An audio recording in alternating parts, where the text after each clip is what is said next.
Beleza, pessoal? Vamos falar sobre Roma. Nesse primeiro vídeo, vamos falar do início até o período da monarquia. Posteriormente, no segundo vídeo, vou falar da República até o Baixo Império. Beleza. Roma. O que esses caras fizeram de importante? Pra que eu tenho que aprender sobre Roma? Bom, pode ser que caia no vestibular sobre Roma.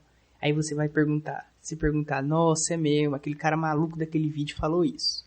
Mas bom, Roma é importante por nos revelar grandes contribuições dos romanos como o direito, a língua latina, as formas de organização política e os primórdios do cristianismo para a sociedade moderna. Bicho, a grandiosidade desse Império Romano foi tão foda, que ela serviu de inspiração para políticos e movimentos artísticos ao longo do tempo.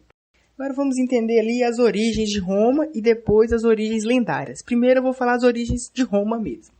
A Roma está situada ali na porção oeste da Península Itálica e foi a capital do maior império da antiguidade. Hoje em dia, se você for em Roma, você vai ver muitos monumentos, muitas muralhas, muitas coisas que os romanos preservam até hoje. Eles guardam como cartão postal, como forma de relembrar o passado, até hoje. Tem também a origem lendária, que para mim é a melhor parte de todas. Segundo a lenda, o príncipe troiano Enéas, filho da deusa Vênus, teria sido derrotado, ele fugiu e ficou vagando pelo mar Mediterrâneo até ser conduzido pelos deuses à Península Itálica. Enéas teve um filho chamado Númitos, que foi destronado por Amulho. Sabe o que o Amulho fez? Ele pegou os 2 netos de Númitos, bisnetos de Enéas, e mandou abandonar no rio Timbre. 2 bebezinhos. Mas aí, que entra a parte mais foda da lenda, é que os netos eram Rômulo e Remo.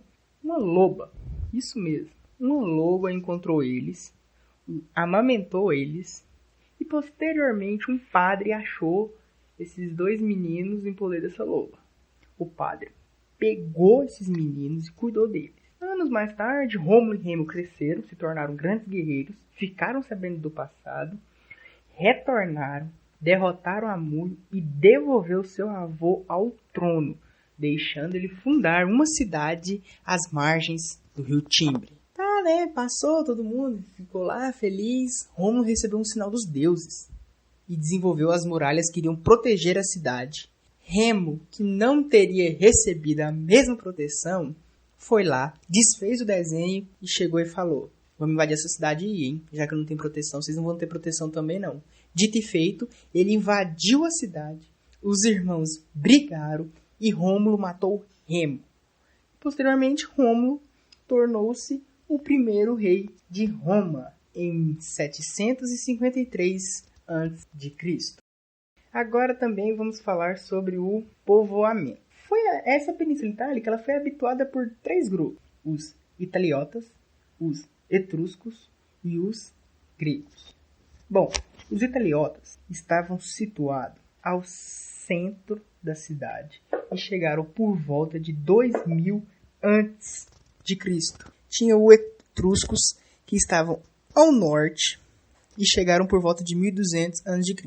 e os gregos que estavam ao sul. Então, reforçando, italiotas, centro da cidade, etruscos, norte da cidade e gregos ao sul. Tem também uma coisa que foi de suma importância para a Península Itálica: as etapas políticas, que se resumem em monarquia, que é o que a gente vai falar agora, república e império, que é o que a gente vai falar no outro vídeo. A monarquia ela começa ali em 753 a.C.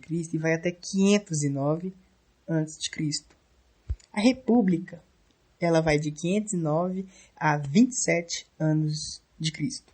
O Império vai de 27 anos de Cristo e olha, a 476 depois de Cristo.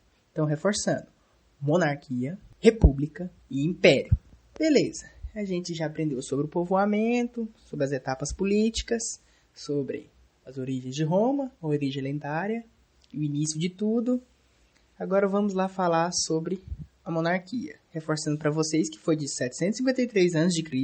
a 509 a.C. A monarquia era de domínio etrusco, história baseadas em mitos. A origem era um crescimento demográfico, uma escassez de terra e uma propriedade bem privada. A sociedade era censitária. Tinha uma pirâmide, nela se dividia no topo os patrícios, logo embaixo os plebeus, os clientes e os escravos. Quem que eram os patrícios? Eram grandes latifundiários. E os plebeus? Eram homens livres, entre aspas, artesãos e pequenos proprietários. Os clientes eram os agregados, entre aspas, dos patrícios. E os escravos eram um número reduzido, era a mão de obra escrava, lógico. Em 509 a.C., teve a revolta patrícia. A causa foi a tentativa etrusca de confisco das terras patrícias. Resultado, vitória do povo patrício. E aí fecha o fim da monarquia.